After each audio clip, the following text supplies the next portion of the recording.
जय हिंद। मैं हूं करण दानवीर और इस समय मेरे साथ बैठी हैं अंबर साहिबा। कल पूरा दिन बिजी रही, सॉरी।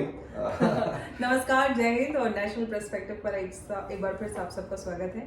बिल्कुल, कल मैं बहुत बिजी रही, बहुत गर्मी थी। विजय चौक पर सारे ही चैनल्स वहाँ पर अपने अपने मंच सजाकर बैठे हुए हैं और सारे जितनी भी महिलाएं टीवी पर नजर आती हैं, महिला सबको आरक्षण इकट्ठा बिल है। किया वहाँ, क्योंकि महिला आरक्षण बिल पर चर्चा हो रही है। मतलब हर एक महिला को ऐसा लग रहा था कि शायद मैं सीधा पार्लियामेंट में चली जाऊंगी। मुझे लगता है ये बहुत अच्छी बात है। अगर आपको इस उम्मीद से आप जिस भी आप फील्ड की बात करें, अगर आपको ये उम्मीद है कि आप शीर्ष पर पहुंच सकते हैं, तो ये अपने आप में एक बहुत ज़्यादा उत्साह देता है किसी भी इंसान को। और हमारे देश में जब हम लोकतंत्र की बात करते हैं, तो अगर जो प्रधानमंत्री मोदी के एग्जाम्पल की बात करें, तो कहा जाता है कि एक चाय वाला प्रधानमंत्री बना है। तो आप सोचिए कि लोकतंत्र में एक आम व्यक्ति प्रधानमंत्री बन सकता है। तो महिलाओं के भी अगर पॉलिटिकल रिप्रेजेंटेशन की बात करते हैं, जो 33% महिलाओं के रिजर्वेशन की बात 3 दशक से ज़्यादा होती आई है, आज वो लोकसभा से पारित हो चुका है, कल और राज्यसभा से भी पारित हो जाएगा, उम्मीद है। तो बिल्कुल हो जाएगा, ये अपने आप में बड़ी खूबसूरत बात है। और महिलाओं के लिए, हालांकि बहुत सारे लोग कहेंगे महिलाएं तो ऑलरेडी अच्छा कर रही हैं, तो उन्हें क्या जरूरत है। इसमें अंबर एक बात है इम्पोर्टेंट जो मेरे को लगी सबसे, जो 33% आएंगी तो इसका मतलब 33% मेल कम होंगे।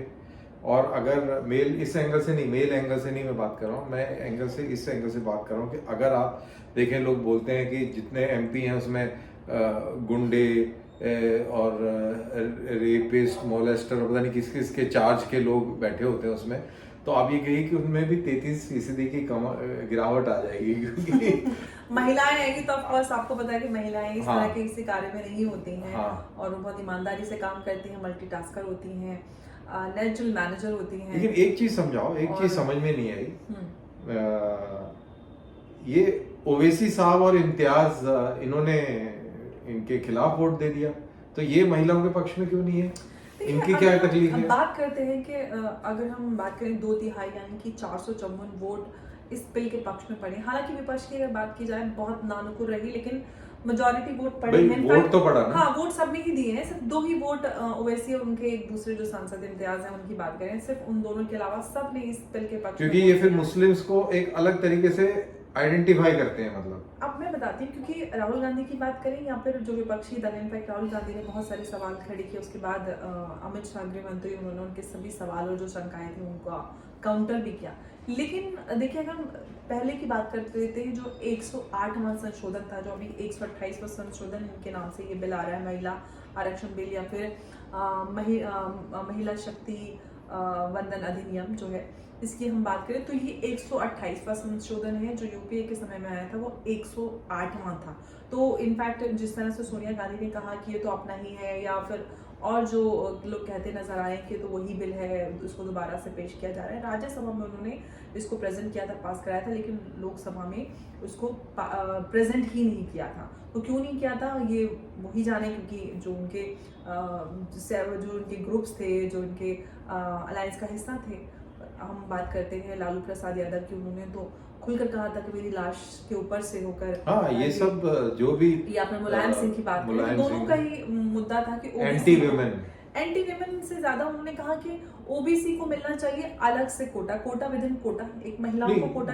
तो यही तो मेरे को ना, इसके पीछे की हमें वो समझने की जरूरत है, जो समीकरण है वो क्यों। क्योंकि आज भी जो कांग्रेस ओबीसी की बात उन्होंने उस वक्त नहीं की थी, जो 128वां संशोधन उन्होंने किया, आज वो कर रहे हैं। आपको देखिए, इंडिया अलायंस बना, उसमें आप आरजेडी की बात कर लें, समाजवादी की बात कर लें, उस समय भी उनका वही वो था कहना, राज भी यही कहना है। और आज अगर वो राहुल गांधी के मुंह से ओबीसी की बात नहीं आएगी, तो कहीं ना कहीं इंडिया अलायंस पे फूट पड़ जाएगी। क्योंकि बिहार की बात करें, यूपी की बात करते तो यहाँ पर जातीय समीकरण बहुत ही ज्यादा मजबूत होती है, और कहीं ना कहीं जो कोर वोट बैंक है इन पार्टियों का, तो वो बहुत मैटर करता है। और सभी ने अपनी अपनी, अब ओवैसी की बात कर लेते हैं, तो ओवैसी वो अपनी, तो ये सब अपनी अपनी वोट बैंक को केटर कर रहे हैं। लेकिन ऐसे कॉमन में अगर सीट आरक्षित हो गई है और जैसा कल मैं बीजेपी में अमित शाह को सुन रहा था, हाँ एग्जैक्टली, वो कह रहे कि भाई हमारे उन्होंने कहा 29% हमारे हैं। नहीं, उन्होंने कहा कि अगर हैदराबाद या माइनॉरिटी सीट को आपने आरक्षित कर दिया तो फिर क्या होगा, फिर तो आप कह देंगे कि भाई आपने नहीं, सीट आरक्षित कर दी। नहीं तो मेरा सवाल है कॉमन मैन ये है कि भाई सीट आरक्षित हो गई है, लेकिन वहां पे कोई महिला तो आरक्षित ऐसे नहीं हुई ना बाय नेम। एग्जैक्टली, भाई आपकी एक पार्टी है, आप अपनी पार्टी से आप महिला आप Exactly. ओबीसी खड़ा कर दीजिए, हाँ, ओबीसी आप आप अपनी पार्टी में कर दीजिए ना। देखिए ये हो गया कंपल्सन कि आपको 33% महिलाओं को टिकट देने ही बस, देने हैं। अब आप दूसरी OBC बात है नहीं, अब व्यवहारिक है। एक तो देखिए अभी जो संगठन है, चाहे आप बात करें कोई भी राष्ट्रीय संगठन की बात करें या कोई भी क्षेत्रीय संगठन है, आपने व्यवहारिक तौर पर महिलाओं को कितने परसेंट अपनी पार्टी में जो पद हैं या कमेटी हैं उनमें आपने जगह दी हुई है, कितनी परसेंट महिलाओं को आप टिकट देते हैं। हालांकि अगर हम उसकी बात करें कांग्रेस की, तो उन्होंने पिछले उत्तर प्रदेश के विधानसभा चुनाव में 50% महिलाओं को टिकट दिए थे। वो उनको ढूंढे भर भी मिल रहा था क्योंकि उनके पास कैंडिडेट्स ही नहीं, क्योंकि वो नारा था ना, मैं लड़की हूँ, लड़ सकती हूँ। 50% महिलाओं को टिकट दिए थे और जिनमें से सबकी ऑलमोस्ट जमानत जब्त हो गई थी, कुछ ही चंद बचे थे जिनकी शायद जमानत जब्त ना हुई। तो लेकिन सवाल यही होता है कि जहां पर आपके जीतने की उम्मीद थी हिमाचल या फिर कर्नाटक, वहां नहीं करे आपने, वहां बिल्कुल नहीं किए। तो इंटेंशन व्यवहारिक तौर पर आप महिलाओं को आगे बढ़ने का मौका नहीं देते, जहां पर कंपल्जन, एक तो कंपल्जन हो गया और एक है व्यवहारिक कि आप कितना खुद से कर रहे हैं। वही तो है, चाहे वो समाजवादी तो पार्टी हो। जो सवाल उठा रहे हैं कि आज भाई देखिए आप कोटा विद इन कोटा की बात करें, आपने कितना किया, सवाल नंबर 1। दूसरी बात ये तो कंपल्सन सबके ऊपर होगा कि सबको महिला कैंडिडेट करनी पड़ेगी। आप ओबीसी डिटेल कर दीजिए, आप मुस्लिम महिला को वोट दे दीजिए। जो कल माननीय गृह मंत्री ने जिस तरह से राहुल गांधी के जो भी सवाल थे या फिर विपक्ष के सवालों को कहीं जो उन्होंने एड्रेस किया, उसमें उन्होंने कहा कि हमारे यहाँ 3 कैटेगरी में सांसद आते हैं, तो सामान्य आते हैं, ओबीसी सामान्य नहीं आ जाते हैं, दूसरे आते हैं एससी और एसटी। 3 कैटेगरी के हमारे सांसद आते हैं।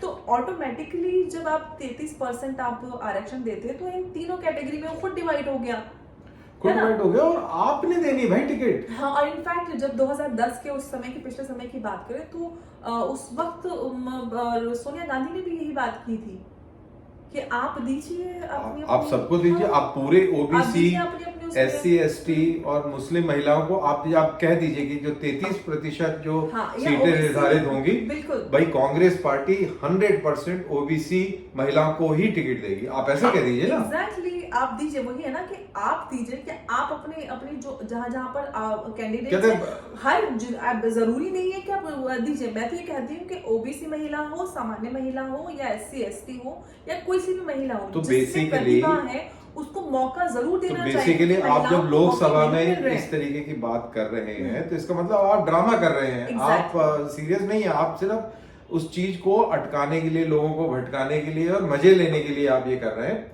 रूलिंग पार्टी के लिए तंगी पेश कर रहे हैं। वोटिंग के टाइम आपने खड़ाखट वोट दे दिया, लेकिन वहां पे जो बयान दिया आपने वो ऐसे लग रहा था कि शायद आप उस पक्ष में नहीं है। हाँ, देखिए बयानबाजी तो सबने की, लेकिन नानुपुर के बाद भी लेकिन ओवैसी साहब ने ये बता दिया कि जो हम कह रहे हैं वो हम कर भी रहे हैं, उन्होंने नहीं किया। लेकिन देखिए, लेकिन वो मेरे को ये टेंशन है कि अगर हैदराबाद अगर ऐसा होगा तो ओवैसी साहब क्या करेंगे। तो राहुल गांधी को बड़ी चिंता के माइनॉट चला गया तो क्या होगा। हाँ, अब ये सब खैर कहानी है, बट यस ये आपकी बात बिल्कुल सही है। और कल तो पूरा जैसे कि विजय चौक की आप बता रहे थे कि वहां पे बहुत ज्यादा वो थी, एक ओवरऑल सेंस कैसे, क्या लगा आपको, क्या जनरली क्या फीलिंग आई कि इट्स अ गुड। जनरली महिलाएं बहुत खुश है, चाहे किसी भी पार्टी की हों, क्योंकि उन सबको पता है कि महिलाओं को आगे पॉलिटिक्स में आने के लिए बहुत कम मौके मिलते हैं। और ऐसा नहीं कि महिलाओं में प्रतिभा नहीं है, प्रतिभा है, लेकिन वो मौके मुहैया कराना वो भी सरकार की जिम्मेदारी होती है। और आज माननीय प्रधानमंत्री ने महिलाओं के लिए एक बड़ा ऐतिहासिक कदम उठाया। जब हम लैंगिक न्याय की बात करते हैं तो मुझे लगता है कि भारत के इतिहास में ये उस दिशा में एक बहुत बड़ा कदम है, उसको हमेशा याद किया रखा एक जाता नेशन है। की मैच्योरिटी भी दर्शाती है Absolutely. और उसका कॉन्फिडेंस भी बताता है कि आप महिलाओं पर भरोसा कर रहे हैं, महिलाओं को बराबरी दे रहे हैं। आप कंपेयर कीजिए कि जैसे उधर तालिबान में महिलाओं के साथ में क्या ट्रीटमेंट हो रहा है, उससे पता लग रहा है कि आप कॉन्फिडेंट नहीं है, आपको अपने आप पे भरोसा नहीं है, इनफैक्ट आपको डर लगता है। करण साहब, कहावत ये भी है कि अगर आप किसी भी समाज की स्थिति का अंदाजा लगाना चाहते हैं तो आप उस समाज की महिला को महिलाओं को देखिए, देखेंगे। तो पता चल जाता है कि जिस परिवार की, जिस समाज की, जिस देश की महिलाओं की स्थिति किस तरह की है, वो आपको पता चल जाता है। वो कंट्री, वो परिवार, वो देश, वो गांव किस तरह का है। तो महिलाओं की स्थिति से उस पूरे सोसाइटी, उस देश, समाज की स्थिति का अंदाजा लगाया जा सकता है। आज जिस तरह से महिलाओं को आगे बढ़ने के लिए मौके दिए जा रहे हैं, चाहे सरकार की नीतियों की बात करें या ऐतिहासिक फैसले जो प्रधानमंत्री मोदी के नेतृत्व में लिए गए हैं, ट्रिपल तलाक हो, बिना महरम के हज पर जाने के लिए मुस्लिम महिलाओं की को आज़ादी हो, या फिर हम कितनी सारी ऐसी योजनाएं हैं, उज्ज्वला, जनधन योजना, आयुष की बात करें, क्योंकि अगर हम रूरल इंडिया की बात करते हैं तो गरीब महिलाएं जो अपने लिए इलाज नहीं कराती हैं, बचत करने के लिए महिलाएं अपने ऊपर कॉम्प्रोमाइज़ करती हैं।